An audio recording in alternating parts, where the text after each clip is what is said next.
You know, I've been wondering lately just what makes a racing game fun for me. Is it a huge open world, a good story, or maybe just the ability to do some crazy shit that I'd never be able to do in my Citroen?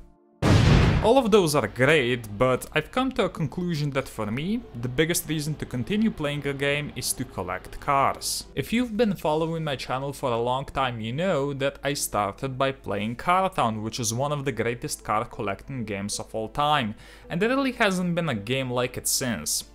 Or was it? When I stopped recording Racing Rallies in late 2017, the partial reason was that I discovered a different game that hooked me instantly, and I've been playing it in secret for almost 5 years now, and that game is Top Drives. Now, I wouldn't call Top Drives a racing game exactly. I think of it more like a strategy game that has cars. You don't really do any of the racing yourself. Your primary objective in Top Drives instead is to build up your garage and use it to collect even more cars. The cars in Top Drives aren't really cars. I see them more as those Top Trumps cards you might have played as a kid. When racing, you only see a super low resolution version of the car you're using, but that allows the developers to have a whole lot of cards in the game, like literally thousands, including some of the cards you've never seen in any other racing games, from an old 90s Opel Astra to literally 4 different versions of the Honda CR-V.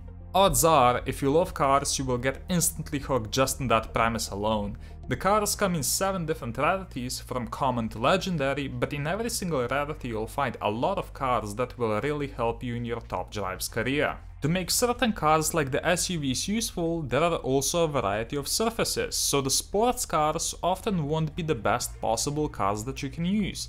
The standard surface is of course dry asphalt, but you also have rain, dirt, sand, grass, snow and ice. The cars in Top Drives come with different tires because of that. You have everything from slick tires, which are awful everywhere except on dry asphalt, to off-road tires, which will destroy everything on off-road. You also have front-wheel drive, rear-wheel drive and four-wheel drive, which all have their own benefits. Much like the rest of the game, the racing seems quite simple as well, but there is actually a lot of strategy to it. Every time you race, you have to choose 5 different cars to use for that race, and in multiplayer there are usually 4 different random track sets in each event, so you have to adapt your hand to the best possible one, and you only need to win 3 out of 5 races to win the match. Once again though, it's not that simple, so you get 50 points for winning one of the 5 races, but if you beat the opponent by a lot, those points start to increase, and so technically you could just get a shitload of points on one race,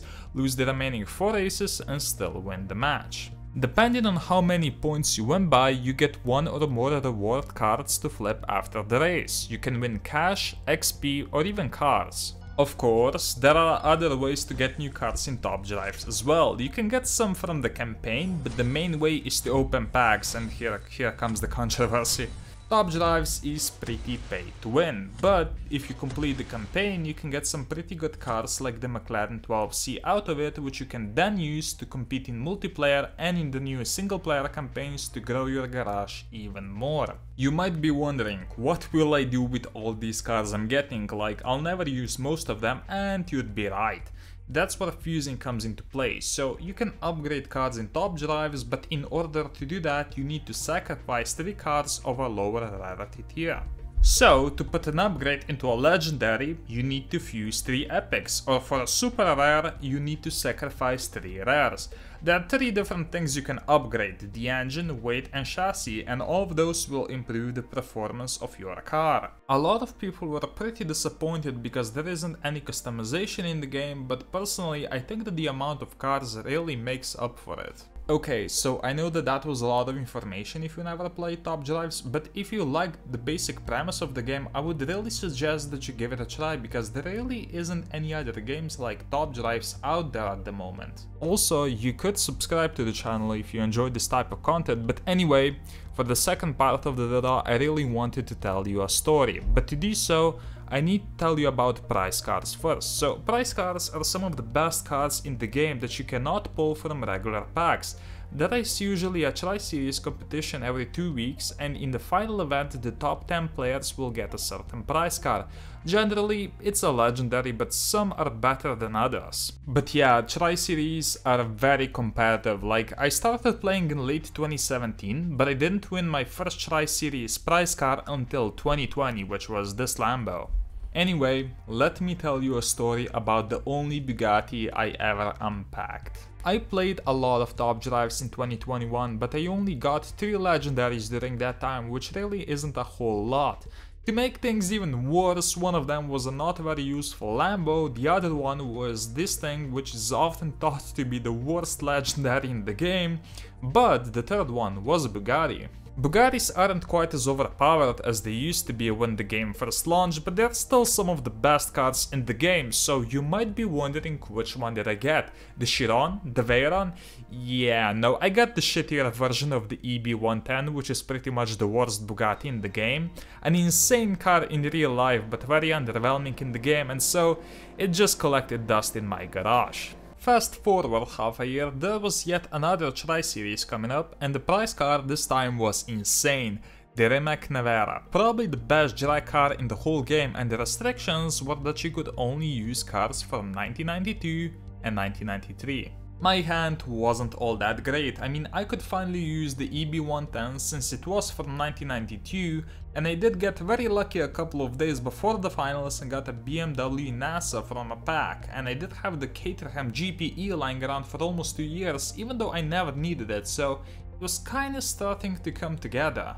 So my hand would end up being the Bugatti EB110, the BMW NASA, the Caterham GPE, the Mitsubishi Evo 1 and the Di Tommaso Guerra. Now, the Mitsubishi and the Di Tommaso were only ultra rare, but they were both really good because the Guerra had amazing handling and the Mitsubishi was really good on rain. I was comfortably staying in the top 40 for most of the event, but I really didn't think I had a chance at the top 10 until I noticed I was actually beating my opponents with 2 stars, and so I decided that I'll sacrifice my stash of ultra rares for a chance at the best drag car in the game. It was now less than 1 hour before the end of the event, and I was in the top 15.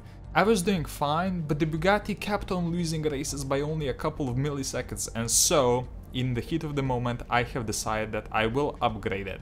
Not once, but twice. Now that hurt me. I fused 6 epics into a car that I'll probably never use again, but I was a lot more competitive now since no one else wanted to upgrade the EB110, and with 15 minutes to go I was battling on the very edge of the top 10. For the last 15 minutes I was literally just racing, buying tickets with gold and focusing on beating the 2 other people who were literally right behind me in points. I burned over 1000 gold, but with 2 minutes to go I was in the top 10, although just barely. And then I got the worst possible track set, and the guy I was beating on that track set actually changed his hand, so I got completely confused, and for around 30 seconds I was literally just staring at the screen like a dopamine-filled maniac. I somehow ended up winning that race, but I was sure that was it, as right at that moment the event ended. The other 2 guys were insanely close, and if only one of them managed to beat me once in the final minute, that would be it. I would be out of the top 10 and I would be left with no fused material and a useless Bugatti.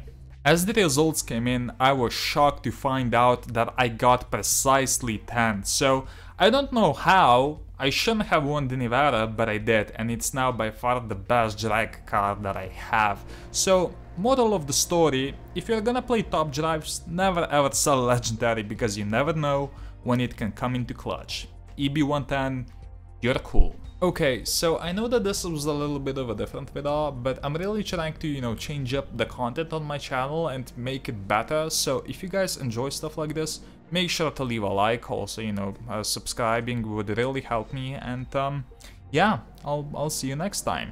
Take care.